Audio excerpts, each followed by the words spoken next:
como 10, 11 años en el Perú.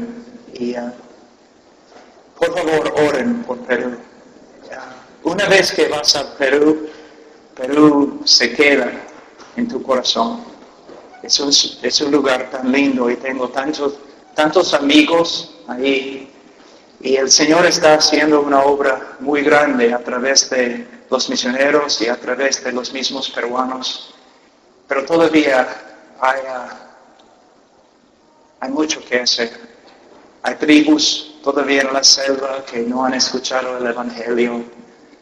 Hay enseñanzas que hay que corregir. Pero el peruano, de verdad, es una persona, los hermanos peruanos son personas muy nobles. Que han sacrificado mucho para servir al Señor. Yo he aprendido mucho de ellos, mucho, y los amo. Hay un hermano ahí, Ángel Colmenares, que es como un padre. Y cuando es un hombre que vive en un sitio en el norte, y más o menos este tamaño. Y cuando lo conocí, había empezado 75 iglesias. Y ahora las iglesias han crecido a alrededor de 500 iglesias. A través de un hombre así. Un día, la primera vez que fui con él, o la segunda vez que fui con él a la sierra, él me dijo, Pablo, antes de subir a la sierra, yo necesito una batería para mi micrófono. Él predicaba, ¿no?, con su micrófono ahí, a veces a 2,000 personas. Y yo pensaba que íbamos a ir a una tienda, ¿no?, para comprar una batería. Pero fuimos a un basural, un lugar de basura. Él estaba buscando una batería que quizás alguien había tirado por ahí. Y yo pensaba, un siervo de Dios que había empezado tantas iglesias, caminando en basura, buscando una batería. Yo te digo, en el cielo él no va a estar caminando en basura. El hombre ha sufrido, él y su esposa, amenazas de muerte, de ladrones, de los sacerdotes, de todo el mundo, pero siguen adelante. Ahora él está muy enfermo y necesita sus oraciones. Su nombre es Ángel, su esposa Efigenia, Ángel y Efigenia Colmenares. Y yo recuerdo la primera vez que conocí a la hermana. La hermana es bien fuerte. Y estábamos cruzando una parte de la sierra que es desierto. Y demora como, 12 horas por ahí cruzar caminando. Y todos se olvidaron que el gringo no podía beber agua de las manantiales y otros lugares, porque imposible para mí. Y yo habría enfermado, me habría enfermado, ¿no? Entonces, después de como 10 horas, yo casi estaba por ahí, casi ciego, no podía ver bien, y yo estaba así, casi por desmayarme, y llegué al lugar casi, como vamos a decir 400 metros del lugar donde iba a predicar, y estaba de rodillas yo, caminando así como un animal con 4 patas, y recuerdo una persona que me agarró así, me levantó y me estaba llevando, yo no sabía quién era, la hermana Efigenia. Y ella me metió en un tipo de granero y cuando me desperté, yo estaba en un lugar muy oscuro que apestaba y yo estaba ahí en el barro y otras cosas de las cuales no quiero hablar. Y cerdos nosotros decimos chanchos, cerdos y pollos, y yo pensaba, caramba, he muerto y he ido al infierno. Y alguien estaba dándome agua, ¿no? Y la hermana, Efigenia. Y ella dijo, hombre, tienes que levantarte. Hay como 600 hombres de la sierra esperándote. Tienes que predicar. Y salí, y ahí los hermanos. Es interesante, en la sierra del Perú, en el norte, algunos, no sé, tú caminas por allí y de repente comienzas a ver personas más o menos blancas, a veces con ojos verdes, y algunos dicen que son los descendientes de los españoles que todavía viven allí, todos estos hombres de la sierra.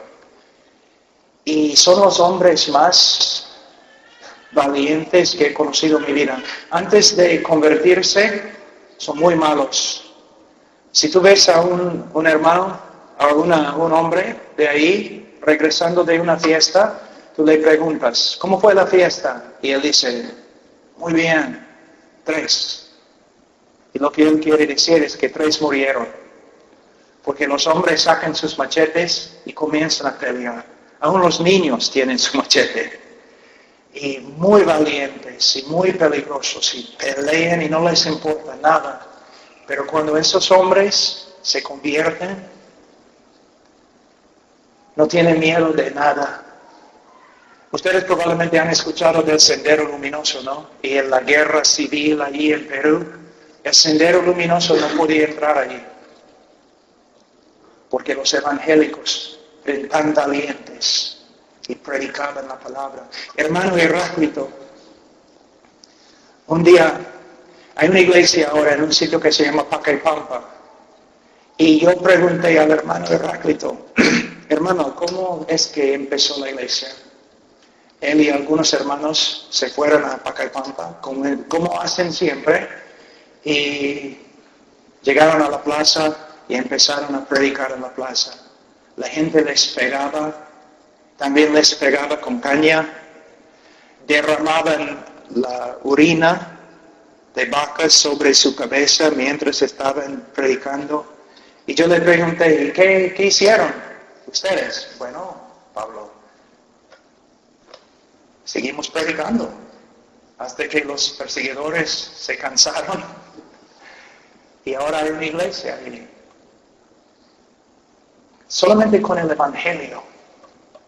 No tienen estrategias ni pueden escribir la palabra estrategia. Un muy famoso brujo ahí, Pedro García, pero un brujo de verdad. Son peligrosísimos. Bueno, algunos hermanos habían bajado de la sierra y estaban en la ciudad de Sullana y conocieron al pastor Colmenares y él les testificó. Se convirtieron y él les dio un montón de folletos, ¿no? Entonces ellos regresaron a su pueblo y dijeron, ¿saben qué? Tenemos que convertir ese brujo. Entonces lo agarraron, lo armaron en una silla y caminaron alrededor de él, leyendo todos los folletos.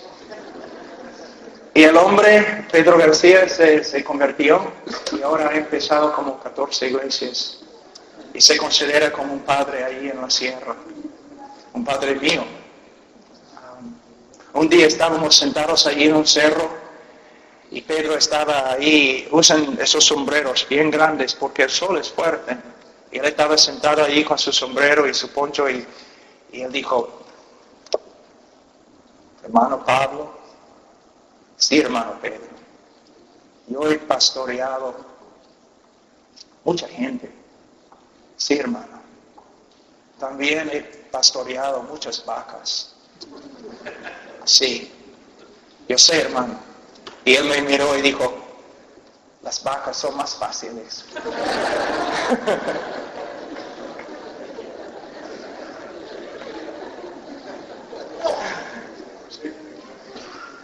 Y los pastores especialmente están riéndose, ¿no? Entonces hemos visto 5 cosas Tenemos que volver a la suficiencia de las Escrituras, al estudio y ministerio de la palabra, a la oración, al conocimiento de Dios y sus atributos, y al Evangelio verdadero, bíblico e histórico. Ahora, algo muy importante, tenemos que redescubrir la verdadera naturaleza de la conversión. Necesitamos comprender lo que es una doctrina olvidada, perdida en el día de hoy, la doctrina de la regeneración, el renacer. En el día de hoy hemos reducido esta maravillosa verdad a nada más que una decisión humana, pero la regeneración es una obra de Dios. Y más poder divino se revela en la regeneración de una sola persona que se reveló en la creación del universo. Dios creó al mundo ex nihilo, de la nada. Pero cuando recrea a un hombre, lo hace de una masa corrupta. Y en la regeneración de una persona se manifiesta el poder. Esta es la razón por la cual la Biblia dice, y los teólogos históricos y los puritanos, presbiterianos, bautistas de antemano, es la razón por la cual ellos siempre predicaron que la evidencia de la salvación por fe son las obras. No están diciendo que una persona se salva por las obras, no, pura gracia. Salvación por medio de fe. Pero una persona que cree en Cristo ha sido regenerada por el Espíritu Santo y ha llegado a ser una nueva criatura. Y como Jonathan Edwards dijo, una nueva criatura con nuevos afectos. Un hombre pecador, con un corazón adámico, él ama al pecado, porque es lo que es. Pero un hombre que ha sido recreado por el Espíritu Santo, tiene un corazón nuevo, que ama la justicia, tiene nuevos afectos. Una ilustración que Carlos Spurgeon usó y que voy a adaptar, una ilustración acerca de un chancho, o como ustedes dicen, un cerdo. No vamos a decir que tenemos atrás un cerdo, ¿ok? Entonces tiene mucha hambre. Entonces acá tengo el mejor plato de comida española que existe. Y acá tengo un balde de basura. Y yo digo, suelta el cerdo. ¿A dónde va a ir? ¿Al plato fino? No. Él va a ir a la basura porque es un chancho. Y va a meterse la cabeza en la basura y va a comer con gozo. No va a tener vergüenza. Es un chancho. Tiene afectos de un chancho, deseos de un chancho. Ahora, pero si en un segundo yo puedo transformar al cerdo, el cerdo, a un hombre, ¿qué va a pasar? El hombre no puede comer basura así, físicamente no puede. Entonces él va a quitar la cabeza del balde, va a vomitar lo que estaba comiendo y cuando voltea y mira a ustedes va a tener vergüenza porque es una nueva criatura. La obra de regeneración. Nosotros sabemos que si una persona de verdad se convierte, él va a crecer en la santidad. Va a hacerlo. Algunos crecen más rápido que otros. Es cierto. El Señor obra de una manera diferente en todos nosotros. Pero cada creyente verdadero va a crecer. ¿Cómo sabemos? Porque su naturaleza ha sido cambiada. Número 1. Número 2. La providencia de Dios. El que comenzó la buena obra, la perfeccionará. Y tercero, que también tiene algo que ver con la providencia de Dios, Dios va a disciplinar a sus hijos. Y si una persona puede vivir en carnalidad sin la disciplina de Dios, no es hijo de Dios. Es un hijo ilegítimo. Ahora, vamos a ver algunos textos. Vamos a Ezequiel 36, 26. Aquí tenemos una ilustración maravillosa de la regeneración, de lo que significa renacer. Versículo 26 de capítulo 36. Os daré corazón nuevo y pondré espíritu nuevo dentro de vosotros y quitaré de vuestra carne el corazón de piedra y os daré un corazón de carne y pondré dentro de vosotros mi espíritu y mira la palabra acá. Y haré que andéis en mis estatutos y guardéis mis preceptos y los pongáis por obra. Dios dice, yo voy a hacerlo en ti. Entonces Dios aquí, ¿qué hace? Nos quita el corazón de piedra. Un corazón de piedra no responde, ¿no? No responde. Tú puedes pegar una piedra y no responde. Tú puedes agarrar una piedra así y no responde. Pero algo de carne, si lo pegas, responde. Si lo agarras, responde. Porque es carne, es algo vivo. Entonces Dios nos quita el corazón de piedra y pone en su lugar un nuevo corazón de carne. Yo sé que mayormente en el Nuevo Testamento esa palabra se usa negativamente, pero aquí no. Simplemente Él está usando esta frase para enseñarnos algo muy importante. Él nos da un corazón vivo. Hemos leído en Efesios capítulo 2 que el hombre nace como un muerto espiritual. Está muerto, no puede responder a Dios. Para responder, Dios tiene que obrar, darle vida. Es una obra sobrenatural. Es una obra divina que tiene que suceder. Si alguno está en Cristo, nueva criatura es. De nuevo, hermanos, Pablo no está escribiendo poesía. Él está escribiendo la verdad. Es la verdad. Es una nueva criatura. Les voy a dar un ejemplo para mostrarles cuán importante es esta verdad.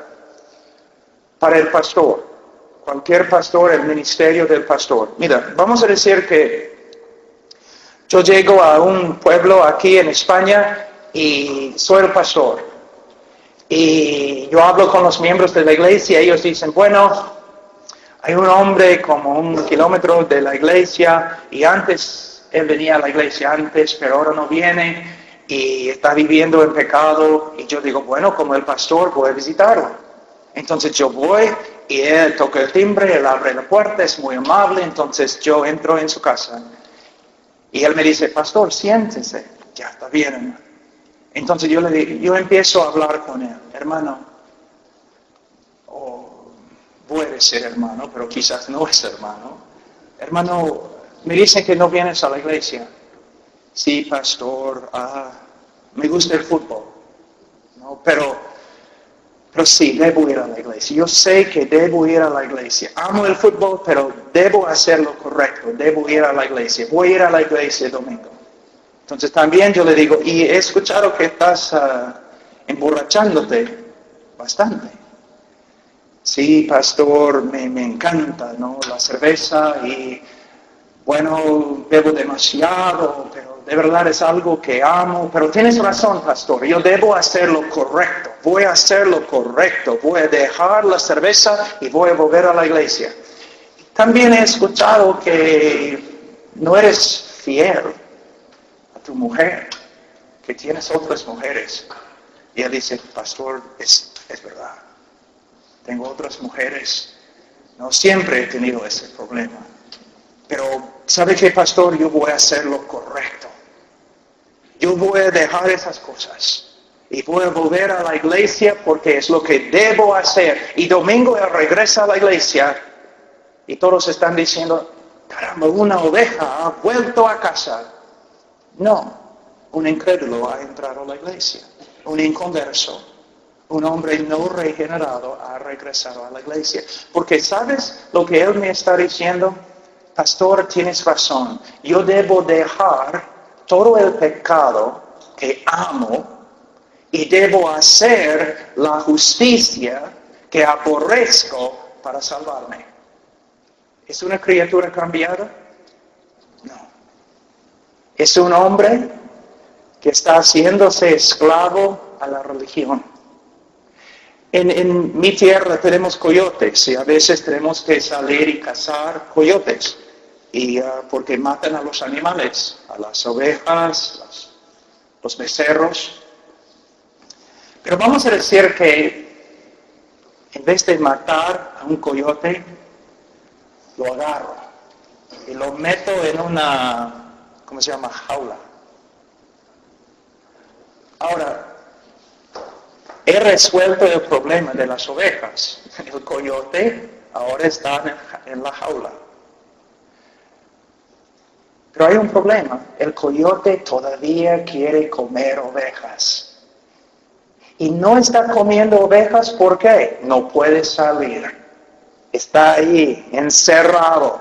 Pero si yo abro la puerta un poquito, él va a salir como relámpago para comer ovejas. ¿Por qué? Todavía es coyote.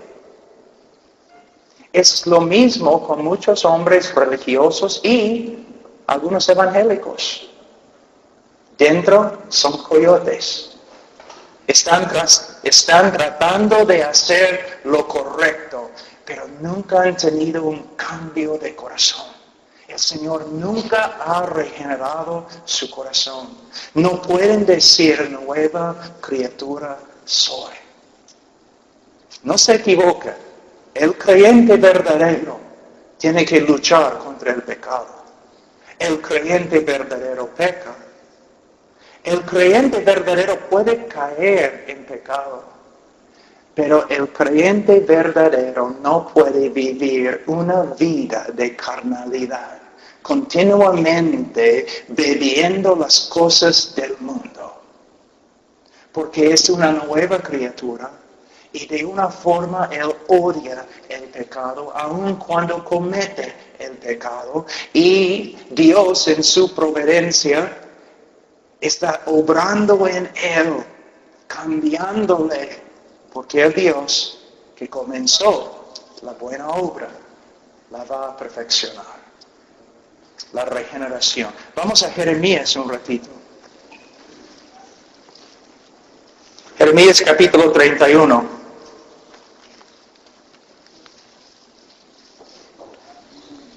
Es una promesa acerca del nuevo pacto. Versículo 33. Pero este es el pacto que haré con la casa de Israel después de aquellos días, dice Jehová. Mira lo que él dice que va a hacer. La diferencia entre el antiguo pacto y el nuevo pacto. La diferencia entre Israel en el Antiguo Testamento y el pueblo de Dios hoy día. Primeramente, antes de leer, permíteme decir algo. ¿Te das cuenta que cuando Dios sacó a Israel de Egipto, la mayoría de ellos no eran creyentes? ¿Te das cuenta? Era una nación física, descendientes físicas de Abraham. Y la mayoría, casi todos, murieron en el desierto. En Israel siempre había un remanente, ¿no? Un pueblo dentro del pueblo que de verdad creía. La iglesia no es así. Todas las personas en la iglesia son personas convertidas, regeneradas en la iglesia verdadera. Eso es lo que Dios dice. Vamos a 31. He aquí que vienen días, dice Jehová, en los cuales haré nuevo pacto con la casa de Israel y con la casa de Judá, no como el pacto que hice con sus padres el día que tomé su mano para sacarlos de la tierra de Egipto, porque ellos invalidaron mi pacto, aunque fui yo un marido para ellos, dice Jehová. Pero este es el pacto que haré con la casa de Israel después de aquellos días, dice Jehová. Mira, daré mi ley en su mente y la escribiré en su corazón. Cuando Israel salió de Egipto, Dios les dio su ley. ¿Escrito en qué? Piedra. Algo externo. Pero en el nuevo pacto Él dice, no, yo voy a escribir mi ley en su corazón y yo seré a ellos por Dios y ellos me serán por pueblo. Y no enseñará más ninguno a su prójimo ni ninguno a su hermano diciendo, conoce a Jehová, porque todos me conocerán desde el más pequeño de ellos hasta el más grande, dice Jehová. ¿Eso significa que en la iglesia no necesitamos maestros? No. Lo que Él está diciendo es que cada persona de verdad regenerada va a tener un conocimiento correcto de Dios. En cuanto a quién es Dios, quién es el hombre y qué significa la salvación. Mira, en la sierra del Perú, aún en la selva, cerca del río Marañón, tribu Aguaduna, tú puedes entrar ahí, un pueblo que ni sabe leer. Y puedes hablar con algunos de los más pobres, los creyentes, y pueden explicarte el Evangelio. Pueden hablar contigo acerca de Dios. ¿Cómo? Porque Dios se ha manifestado a ellos a través del Evangelio y a través de la regeneración de su corazón. Es una obra magnífica. Mira, algo muy importante.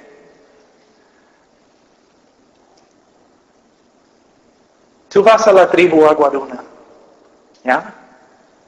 No saben dónde está el país de Israel. No saben dónde está Europa o África. No tienen conceptos de ninguna de esas cosas.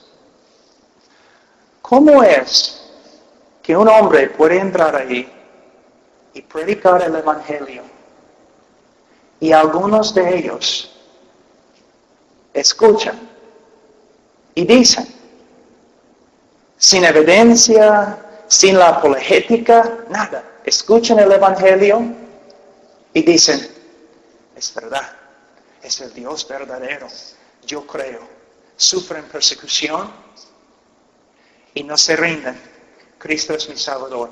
¿Cómo es que tienen esta confianza? Yo te digo, porque Dios ha regenerado su corazón. Dios se ha manifestado a ellos sobrenaturalmente por medio de la predicación del Evangelio. Se puede decir una voz dentro de una voz.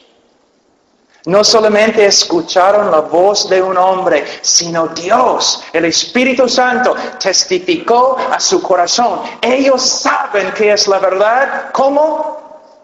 Dios les dijo.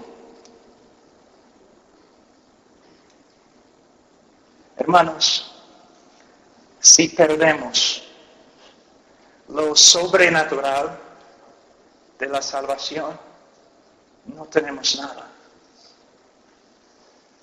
Yo trato con toda mi mente, con todos mis argumentos, convencer a los hombres para que crean.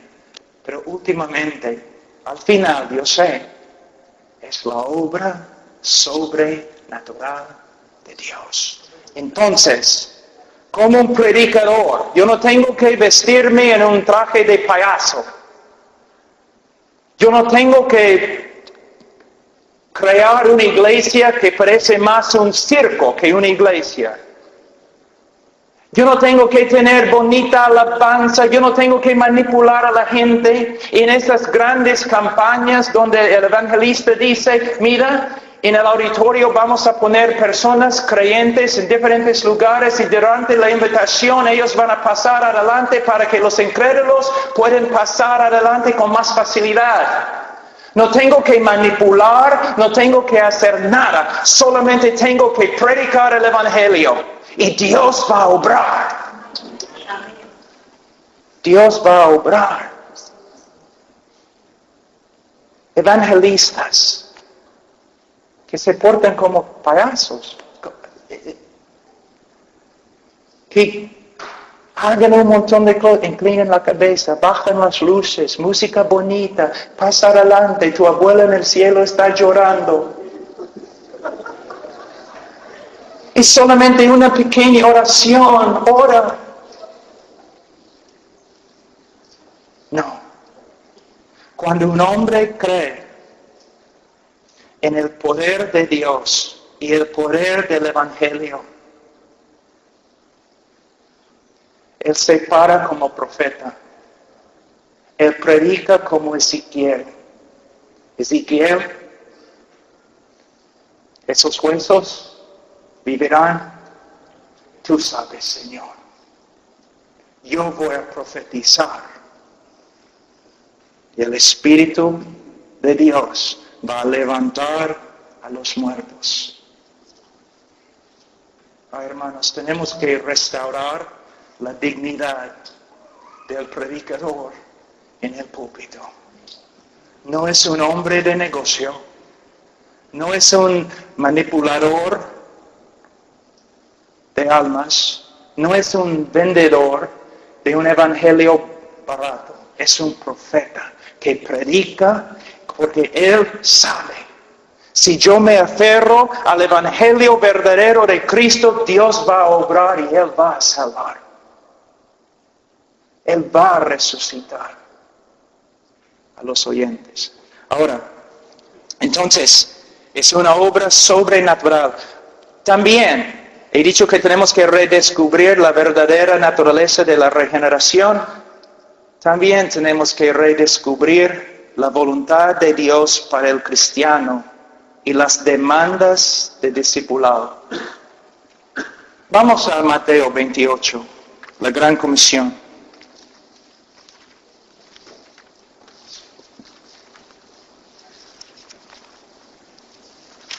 Mateo 28, versículo 18. Y Jesús se acercó y les habló diciendo, toda potestad me es dada en el cielo y en la tierra. Por tanto, id y haced discípulos a todas las naciones, bautizándolos en el nombre del Padre, del Hijo y del Espíritu Santo, enseñándoles que guarden todas las cosas que os he mandado. Que os he mandado. Ahora, hermanos, ¿cómo puede ser? Casi sin falta, si voy a una iglesia evangélica y si predico una norma de santidad o hablo de un mandamiento que el Señor nos ha dado, las personas empiezan a gritar, legalista, legalista, legalista. Sí, hermanos, el Nuevo Testamento no solamente tiene buenas noticias, tiene buenas reglas, principios, sabiduría, mandamientos que debemos tomar en serio. No somos justificados por medio de nuestra capacidad de obedecer a Dios. Dios nos ama por causa de Cristo, por medio de la fe. Y no debemos ser legalistas, pero hermanos, vivir en santidad no es legalismo. Hermano, no solamente acá, en Estados Unidos, Perú, Europa, en Rumanía, todos esos lugares. Es horrible cuando un predicador tiene que entrar a la iglesia con sus ojos cubiertos.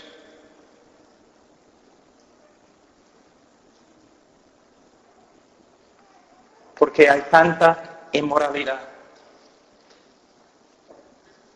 ¿Qué ha pasado? Somos un pueblo sencillo, hermoso, pero no sensual, decente, decoroso. La Biblia tiene sabiduría y reglas y mandamientos con respecto a todo. Es mi responsabilidad estudiar las Escrituras y someter mi mente a las Escrituras. Someter mis ojos, mis brazos, mis pies, mi cuerpo. Estudiar las Escrituras para ver, Señor, ¿qué quieres de mí? Pero en el día de hoy, si un predicador habla de la santidad, cosas que tenemos que hacer, que debemos hacer, cambios que debemos lograr en nuestra vida, todos comienzan a gritar, legalista. Pero mira lo que dice Jesús. Por tanto, id y haced discípulos a todas las naciones, bautizándolos en el nombre del Padre, del Hijo y del Espíritu Santo, enseñándoles que guarden todas las cosas que os he mandado. Entonces, hay mandamientos. No es legalismo, es simplemente someternos a la voluntad de Dios. Les voy a mostrar un texto que debe asustarnos. Vamos a Mateo 7.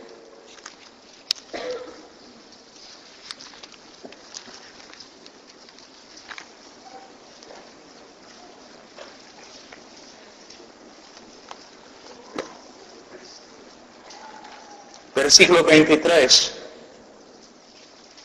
Y entonces les declararé, nunca os conocí, apartaos de mí, hacedores de maldad. Es interesante, en versículo 21, él dice, no todo el que me dice, Señor, Señor, entrará en el reino de los cielos, sino el que hace la voluntad de mi Padre que está en los cielos. De nuevo, Jesús no está enseñando salvación por medio de la fe y obras.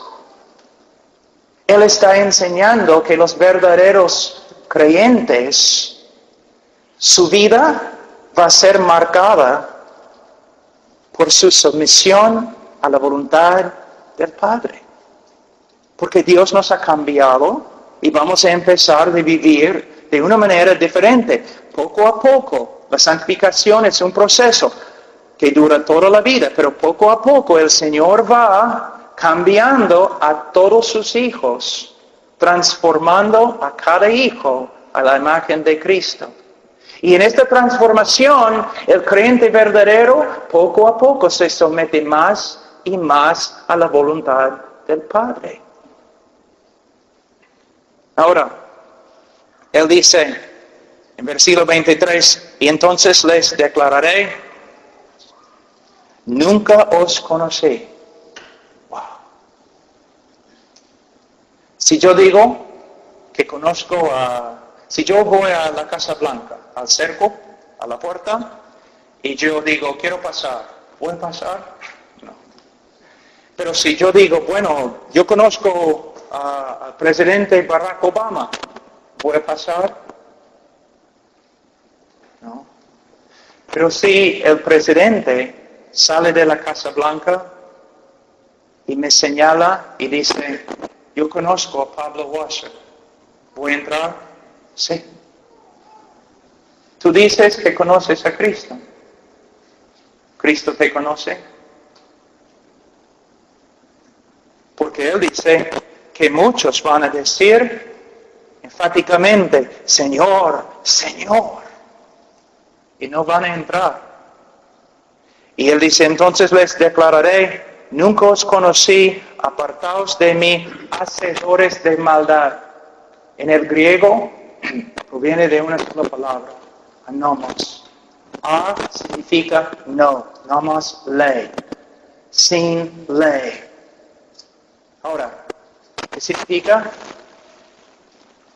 Entonces les declararé, nunca os conocí, apartaos de mí, los que confesaban mi nombre, pero vivían como nunca les hubiera dado una ley para obedecer. Para el creyente, la ley de Jehová no es gravosa. No es gravosa. Hermanos, debemos tomar esto en serio. En serio. Vamos a Santiago capítulo 1 un ratito.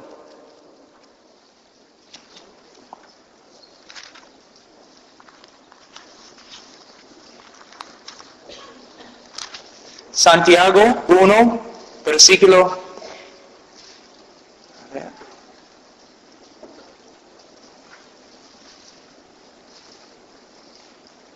Versículo 21. Por lo cual, desechando toda inmundicia y abundancia de malicia. ¿Estás haciendo esto?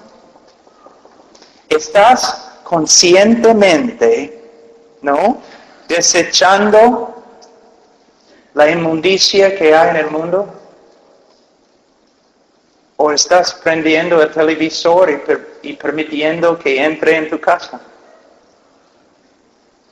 Desechando toda inmundicia y abundancia de malicia, recibid con mansedumbre la palabra implantada, la cual puede salvar vuestras almas. Pero sed hacedores de la palabra. ¿Eres hacedor de la palabra? Una vez has hecho un estudio, por ejemplo, Señor, quiero ser hacedor de tu palabra. Entonces, voy a estudiar lo que tu palabra dice con respecto a la boca. Y después de hacer un estudio con respecto a lo que la Biblia dice acerca de la boca, voy a tratar de hacer las verdades o cumplir las verdades que me has mostrado. Señor, quiero saber cómo debo pensar, en qué debo pensar. Entonces voy a hacer un estudio de los pensamientos que agradan al Señor y los pensamientos que no agradan al Señor, y voy a tratar de ser hacedor de la palabra. Señor, un joven quizás dice, Señor, tú dices mucho acerca de las relaciones y el sexo. Entonces voy a hacer un estudio de lo que es tu voluntad con respecto a las relaciones y voy a ser hacedor de la palabra. ¿Ves, hermanos? ¿Somos hacedores de la palabra o oidores? No más. Hermanos, no quiero herir, pero a veces es necesario. Es necesario que veamos donde hemos fallado, siendo oidores de la palabra, pero no hacedores de la palabra.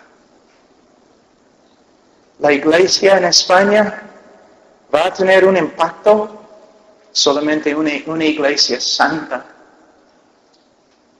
El anciano predicador Leonard Ravenhill dijo, todos están buscando una nueva definición del cristianismo. Lo que necesitamos es una nueva demostración del cristianismo. Demostrando la vida cristiana, la vida verdadera, con nuestra vida, con nuestra manera de ser. Y hermanos, les digo que es un proceso, es un viaje. Pero de verdad me gusta. No, hay tantas fallas en mi vida, tantas cosas que hay que cambiar, pero es un gozo aprender de la palabra y intentar aplicar lo que has aprendido. tratando de ser en el poder del Espíritu Santo por medio de la gracia de Dios un hacedor de la palabra en vez de un oidor de la palabra. Hermanos, no es algo gravoso, es un privilegio y puede ser un gozo, hermanos, un gozo. Ahora, también tenemos que redescubrir, que ustedes me van a odiar, la separación y la santidad. La separación, cada vez, aquí en España, la semana pasada, cuando yo he predicado sobre la separación, los jóvenes han venido a mí preguntando, pero pastor, ¿no debemos mudarnos a las montañas y separarnos de todo el mundo? Bueno, joven, no estoy diciendo que debemos dejar la sociedad, pero sí estoy diciendo que debemos separarnos. ¿Cómo? ¿Cómo? Primeramente, hermanos, este libro es maravilloso. Por medio de este libro aprendemos lo que es el Evangelio. Pero hay otras cosas que podemos aprender. Por ejemplo, en este libro, la Biblia, podemos aprender todo lo que Dios ama. Y podemos correr a las cosas que Dios ama. Pero también en este libro podemos descubrir lo que Dios aborrece, lo que Dios odia. Y debemos correr de las cosas que Dios odia. De nuevo, el pueblo de Dios se destruye por falta de conocimiento. Nosotros necesitamos ver lo que la Biblia dice con respecto a Dios. ¿Qué te gusta? Porque quiero hacer lo que te gusta. Dios, ¿qué no te agrada? Porque quiero separarme de todo lo que no te agrada. Pero hay otra cosa que es muy importante. Vamos a 2 Corintios capítulo 6.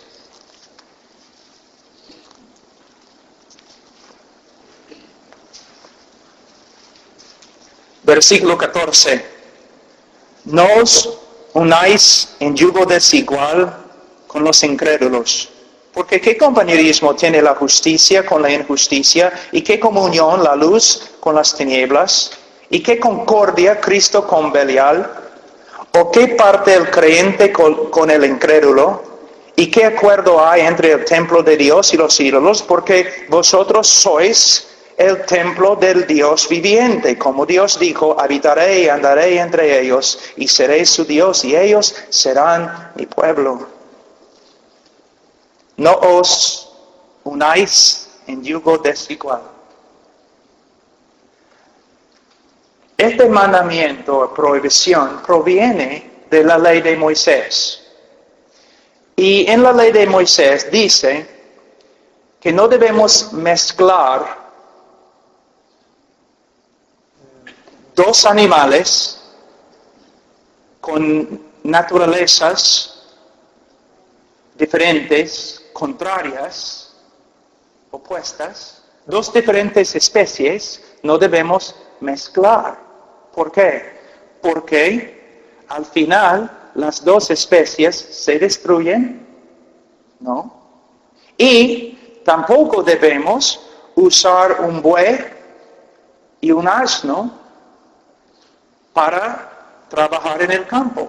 ¿Por qué? Son diferentes especies y van a caminar de una manera diferente y al final no va a haber progreso. ¿Qué significa? Yo no debo entrar en ninguna relación con nadie que va a influenciarme para el mal. Yo no debo entrar en ninguna relación que va a poner obstáculos a mi crecimiento espiritual.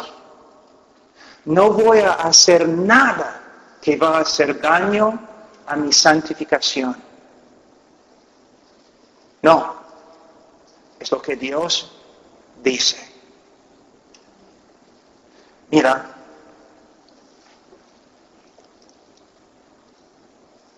hermanos, no podemos evitar totalmente la contaminación que hay en este mundo. Tenemos que caminar en la vereda, tenemos que entrar en una tienda, tenemos que tener relaciones también con incrédulos, tenemos que trabajar con ellos. Pero hermanos, no tenemos que invitar al mundo para que entre en nuestra casa. Todo lo que no está de acuerdo con la voluntad de Dios debemos desechar. Algo que nos influencia, no para el bien, sino para el mal, debemos desechar. Hermano, nuestra santidad es extremadamente importante. En el día de hoy, casi nadie habla de la santidad, pero Dios dice, sed santos, porque soy santo, apartado. Y la santidad no es simplemente algo dentro de nuestro corazón. Mira, todos nosotros hemos escuchado personas que dicen, bueno, yo amo a Cristo en mi corazón, ¿no? Con todo mi corazón yo amo a Cristo, pero en su vida se refleja otra cosa. Y si tú hablas con ellos, ellos dicen, pero tú no me puedes juzgar, tú no sabes lo que está dentro de mi corazón. Yo no necesito saber lo que está dentro de tu corazón. Porque lo que está dentro de tu corazón se va a manifestar en tu manera de vivir. ¿Tienes una idea de lo que estás diciendo cuando hablas del corazón? No estás hablando de este músculo. El corazón en la Biblia se refiere al centro de tu ser, lo que realmente eres, lo que controla tu mente, tus acciones. Es el centro de tu intelecto, de tus emociones, de tu voluntad.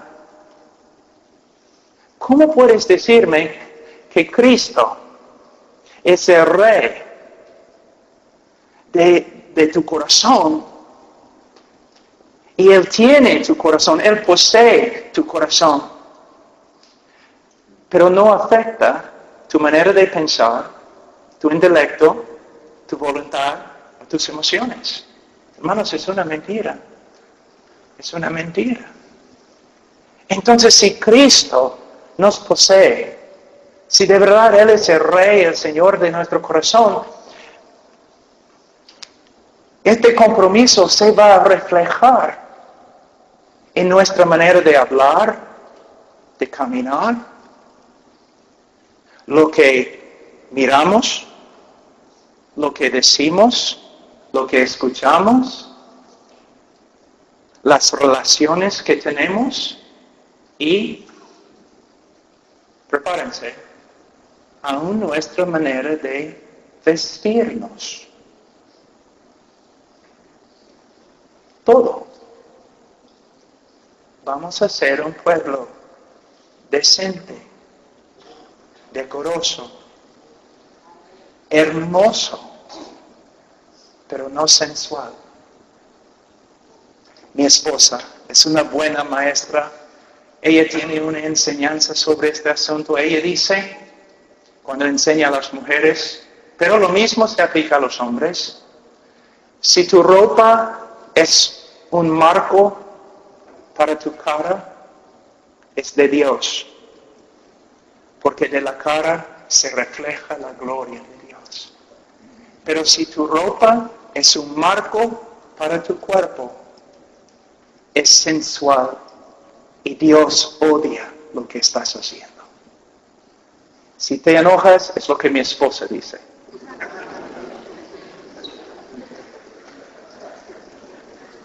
He de venir acá a enseñarles, pero te advierto, es muy dura eso. Ahora, la separación. Hermanos, no puedo dejar este tema sin hablar de otra cosa. Hermanos, Yo tengo un televisor, pero no está conectado.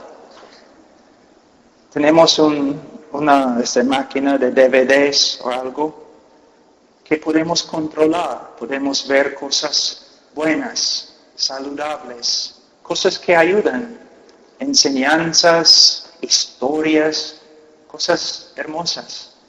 Hermanos, muchos de ustedes quizás nunca van a poder caminar en santidad porque aman la televisión y ven cosas que corrompen.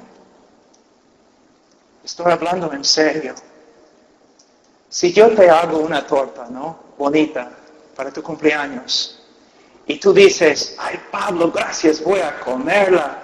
Ya hermano, pero un ratito, que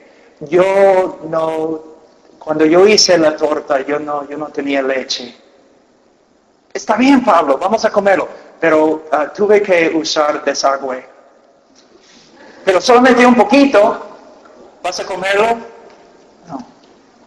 De la misma forma, tú ves programa tras programa en el televisor con un poquito de desagüe. Y en tiempo más desagüe, toda tu vida está contaminada. No importa si estudias la Biblia. Para ser santo, no solamente necesitas aprender de la Biblia o recibir la Biblia, sino también tienes que dejar cosas. Tú puedes bañarte 24 horas al día, pero si te bañas en desagüe, ¿qué importa? Hermanos, también la televisión destruye la familia. ¿Cuándo es la última vez con una familia ustedes han leído un libro juntos? ¿O una devocional familiar? ¿O has jugado con tus hijos en vez de ver el televisor con ellos? Hermanos, piensen bien lo que estoy diciendo, porque probablemente no van a escuchar tal cosa de nuevo. Recuerden, yo soy un hombre legalista. Hermanos, mis niños, yo amo a mis niños. Y cuando aprenden a caminar, ¿no? Ellos suben, agarran una silla, como un mono, ¿no? Agarran una silla, se levantan y quieren caminar.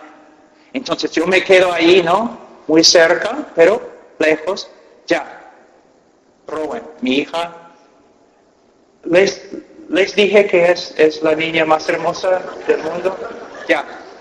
Mi hija, yo digo, oye Rowan, ven. Y ella quiere venir, pero ya su seguridad, la silla, no quiere soltar la silla. Pero yo me pongo lejos. Ella no puede venir a mí a menos que suelte la silla. ¿Quieres tener una comunión muy especial con el Señor? Hay cosas que tienes que soltar. ¿Sabe que en Canadá, al lado de los lagos y los ríos en la ribera,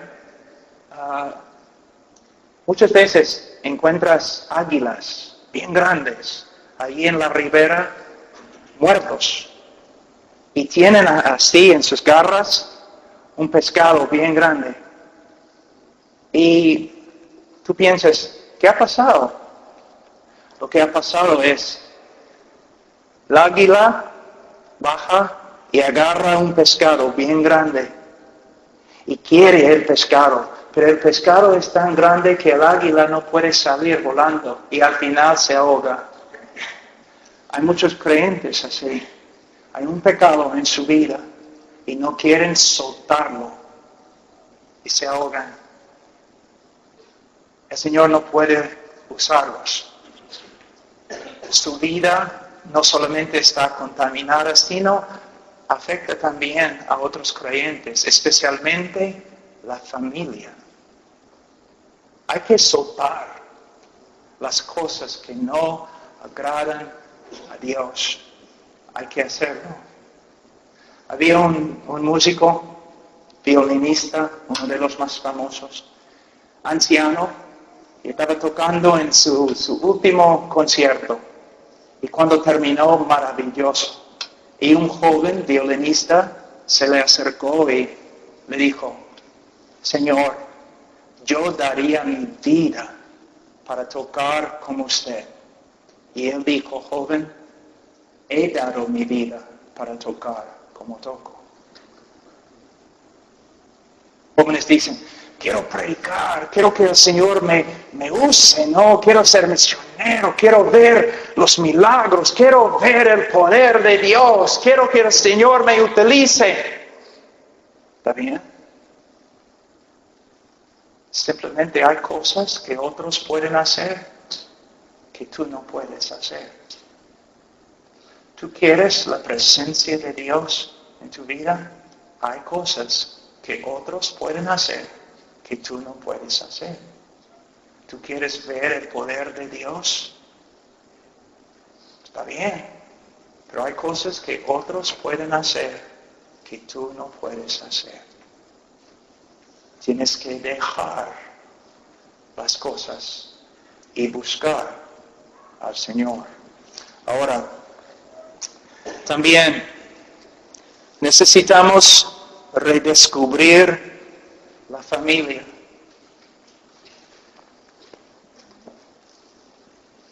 Hay una belleza cosmética. Detrás del maquillaje hay un yeti, un Bigfoot, un pie grande. O en la selva Maquisapa, un mono, un monstruo, una medusa. Detrás del maquillaje. La iglesia, de una forma, entre los evangélicos, tiene una belleza cosmética. Si vamos al culto domingo y hay un montón de personas y la alabanza está bonita y también la prédica con poder, decimos, la iglesia está haciendo bien. La iglesia es fuerte, ¿no? Vamos a visitar tu casa para ver si la iglesia es fuerte. Vamos a ver tu familia para ver si la iglesia está bien. La familia. Ahora, yo sé que tenemos que avanzar, que es muy tarde, pero hermanos, tenemos que escuchar esta parte, es muy importante. Vamos a Efesios.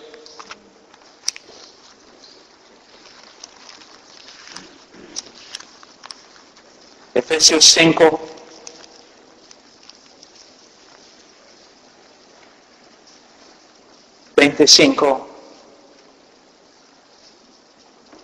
Maridos, amad a vuestras mujeres, así como Cristo amó a la iglesia y se entregó a sí mismo por ella.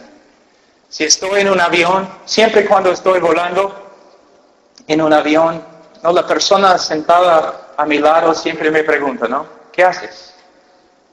Me encanta cuando me preguntan, ¿qué haces? Yo digo, no, soy esposo. ¿Qué? Soy esposo. Ya, yo sé, pero ¿qué más haces? Bueno, soy padre. ¿Y qué más? Bueno, predico también. Mi ministerio principal es mi esposa. Después, mis hijos. ¿Qué vale si gano todo el mundo y pierdo mi familia? Yo no soy una sola carne contigo, no soy una sola carne ni con mis hijos. Soy una sola carne con Charo Casado, mi esposa. El llamado de un hombre cristiano, mira, es fácil predicar, aun cuando personas están tirando cosas, todavía es fácil predicar. Lo que no es fácil es amar y servir la persona con la cual tienes la relación más íntima. La familia, si comparamos la familia evangélica con la Biblia, es un desastre. Es un desastre. ¿Qué me importa si haya mucha gente en la iglesia y la alabanza sea bonita? Si la familia está destrozada. Hombre, mira, tu trabajo principal es amar, servir. Amar y servir a tu esposa. Hacer un ejemplo de cómo es Jesucristo. La Biblia dice que tenemos que amar a nuestra esposa como Cristo amó a la iglesia, se entregó a sí mismo por ella. Pero también, versículo 26, se entregó a sí mismo por ella para santificarla. Un día mi esposa va a pararse ante el trono de Cristo. Va a ser juzgada.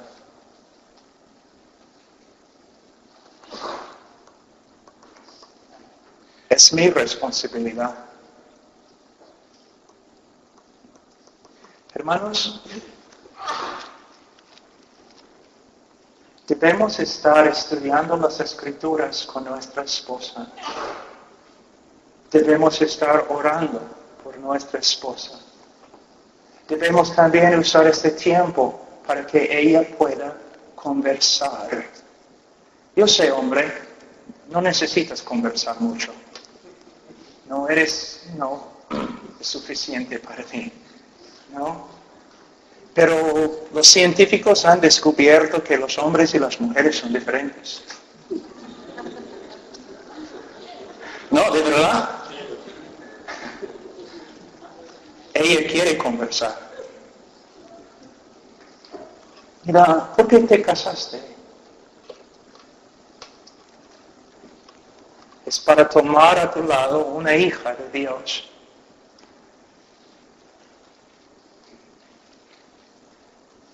Servirla para que crezca en santificación. Y los hijos, mire el versículo 4. Vosotros, padres, no provoquéis a ira a vuestros hijos, sino criadlos en disciplina, en admonestación del Señor. ¿Cuánto dinero gasta la iglesia en la escuela dominical? ¿Cuántas conferencias hay con respecto a la escuela dominical? ¿Cuántas horas se invierten para entrenar maestros y maestras para la escuela dominical? Un montón, pero la escuela dominical no se encuentra en la Biblia. No estoy en contra, pero no se encuentra en la Biblia. La Biblia dice, es la responsabilidad del padre enseñar y discipular a sus hijos. Algunos dicen que en el socialismo lo que sucede es lo siguiente. Los hombres entregan sus privilegios al Estado porque no más quieren asumir las responsabilidades de ellos. Es lo que hemos hecho en la iglesia. Hemos entregado el privilegio de enseñar a nuestros propios hijos a la iglesia porque no queremos asumir la responsabilidad. No es muy difícil entender por qué María es el centro de la teología en Latinoamérica.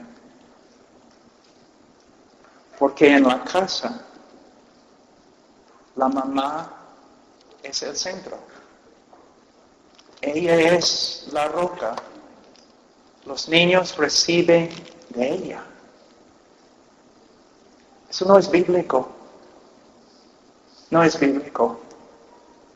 El hombre, el papá debe ser el centro de la casa. Yo sé que tienes que trabajar, yo también. Tenemos una regla en la casa. Cuando estoy en la oficina, en mi trabajo, los niños pertenecen a mi esposa. Cuando llego a casa, me pertenecen a mí, hasta que duerman. ¿Para qué tienes hijos? Míralo pasa. Mayormente un joven, cuando se ha graduado de la universidad, ha recibido 16 años de educación formal en el pensamiento humanista y secular. Si es un niño común y corriente también, ha visto 15,000 horas de televisión, recibiendo una educación en el pensamiento secular y humanista. Todos sus amigos son incrédulos, mayormente en el colegio. Y si se convierte cuando tiene 12 años, y si estudia la Biblia media hora cada día, al final ha logrado menos que 2,000 horas de un estudio informal en las Escrituras. Ahora, ¿tú crees que es un misterio porque los niños andan mal? Si entregas tus hijos a César, tendrás hijos de César.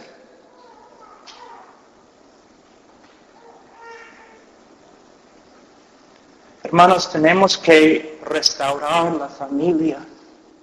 La familia. La familia. Y es el papel del hombre. Del hombre. Del hombre. El hombre. Hermanos, yo conozco hermanos que han sacrificado mucho para obedecer lo que estoy diciendo. Hermanos, que su jefe viene y dice, mira, te voy a dar un trabajo nuevo y vas a recibir doble tu salario. Y el hermano dijo, ¿y las horas?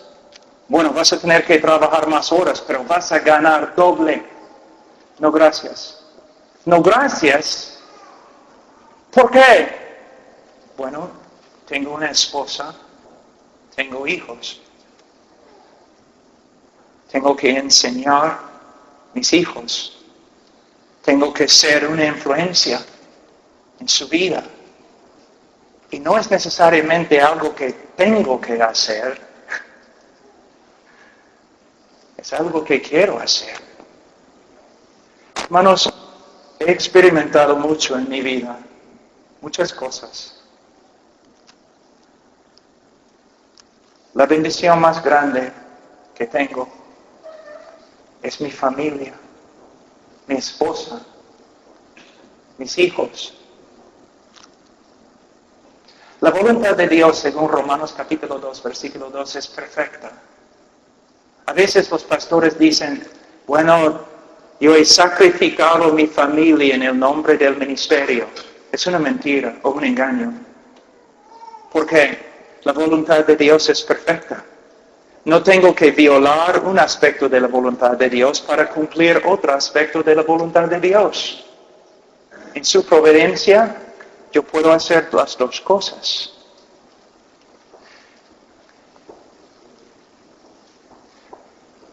Varones, mira, escuchen.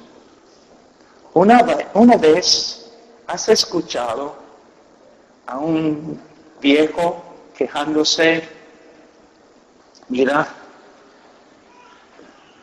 yo trabajé demasiado preocupándome por dinero y ahora he pasado mi vida, no hice nada con mi esposa, no tengo una relación con mis hijos, solamente para ganar dinero. ¿Has escuchado a una persona quejándose así? Sí.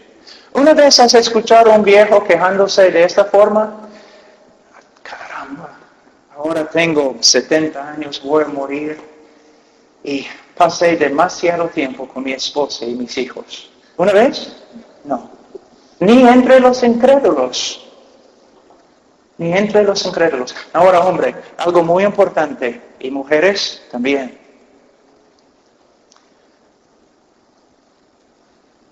El esposo debe amar a su esposa más que nadie, aún más que los niños. Mira, voy a darles una ilustración bien fea, pero funciona. Vamos a decir que estoy en un bote con mi esposa y mis 3 hijos. Les he dicho que tengo la niña más hermosa del mundo. Ya. Con mi esposa y mis 3 hijos. Y soy el único que puede nadar. Y el bote se hunde. Y yo solo puedo salvar uno. Voy a salvar a mi esposa. Mira, si yo amo a mi esposa más que nadie, yo voy a tener los hijos más felices del mundo. Los niños más seguros. ¿Ves? También, por medio de mi vida, voy a enseñar a mis hijos varones cómo amar a una mujer. Y, aún más importante, mi hija va a aprender lo que significa cuando un hombre de verdad dice, te amo. Y cuando un jovencito de 20 años se acerca a mi hija, si no lo he matado primero, y dice, te amo, ella va a poder decir, mira, tú no sabes nada de lo que estás diciendo. Yo sé lo que es cuando un hombre ama a una mujer. Si tienes interés en mí, vas a tener que pasar 6 años de discipulado con mi papá. ¿Ves? Algo interesante. Ahora, hombres, su esposa se va a enojar ahora. Entonces, si viene para atacarme, agárrala, ¿ya? Contrólala. Voy a enseñarles algo. Es un poco difícil, pero es verdad. Ustedes han escuchado miles de veces, no hay amor como el amor de una madre. Es una mentira. La Biblia dice que no hay amor como el amor de un padre. Ahora, ¿por qué a veces las mujeres están tan, aferradas a sus hijos? Yo les digo por qué. Porque el esposo ha fallado. Y ella está tratando de recibir de sus hijos lo que debe recibir de su esposo. Y causa un montón de problemas porque los niños no fueron creados para servir este propósito.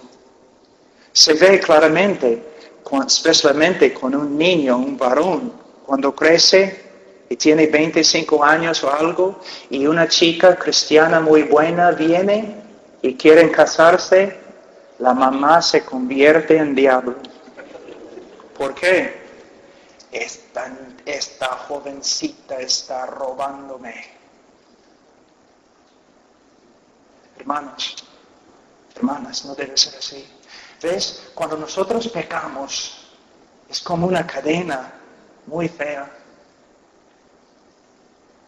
Nuestra esposa nos necesita. Nosotros tenemos que suplir sus necesidades, no los hijos, nosotros. Hermanos, ¿sabe lo que está pasando acá ahora? Ustedes están comenzando a ver algo. Ustedes están comenzando a ver algo. Que el cristianismo afecta toda la vida. Cambia todo. Al final, la última cosa que vamos a ver, 2 Corintios 5.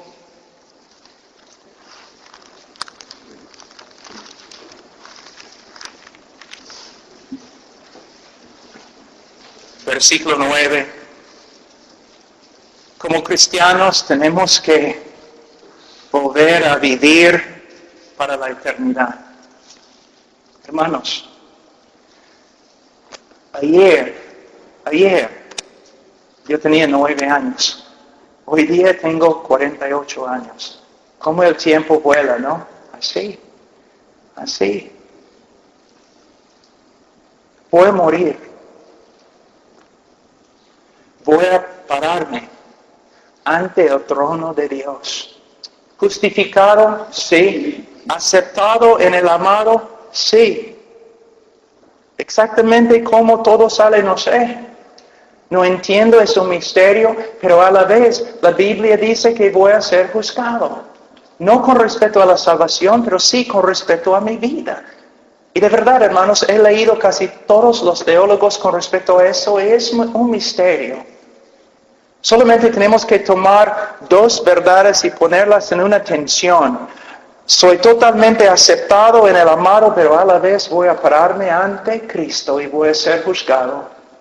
Mira lo que Pablo dice aquí, versículo 9 de capítulo 5 de 2 Corintios.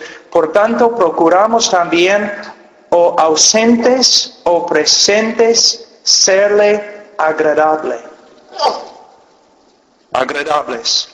Porque es necesario que todos nosotros comparezcamos ante el tribunal de Cristo, para que cada uno reciba según lo que haya hecho mientras estaba en el cuerpo, sea bueno o sea malo.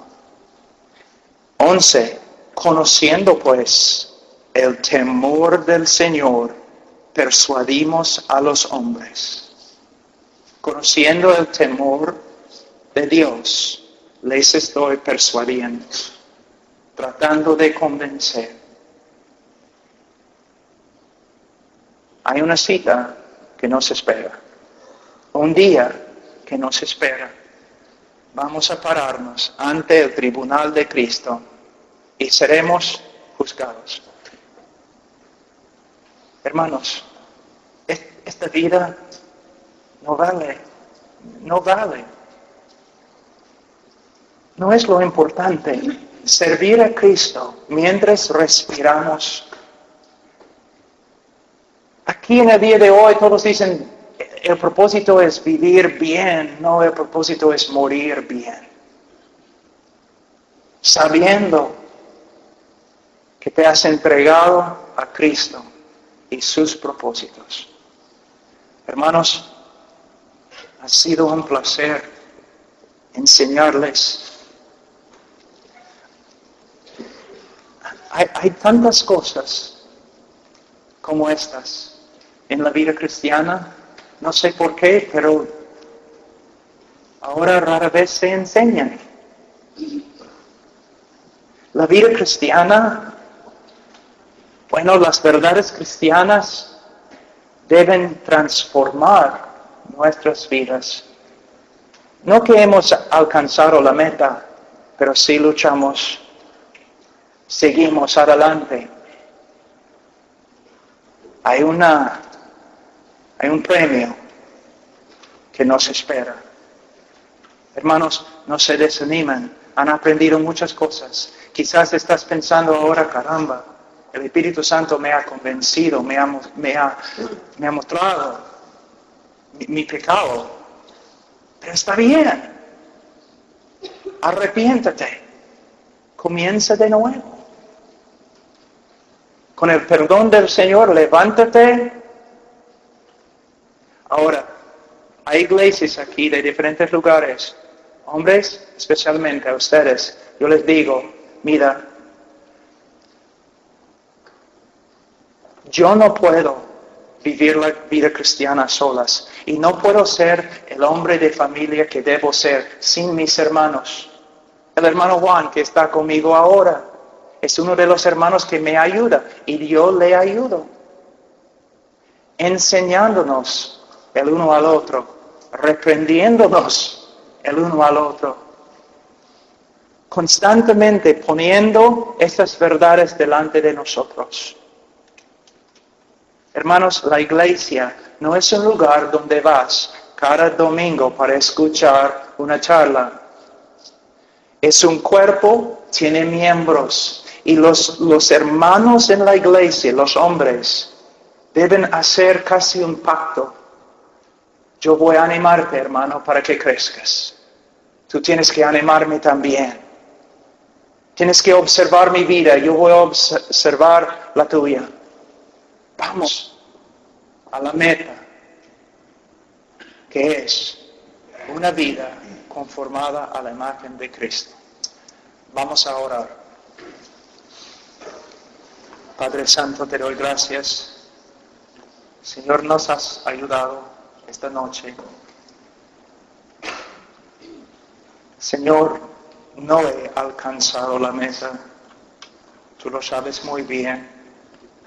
Pero Señor, yo te pido en el nombre de Cristo que nos ayudes, Señor.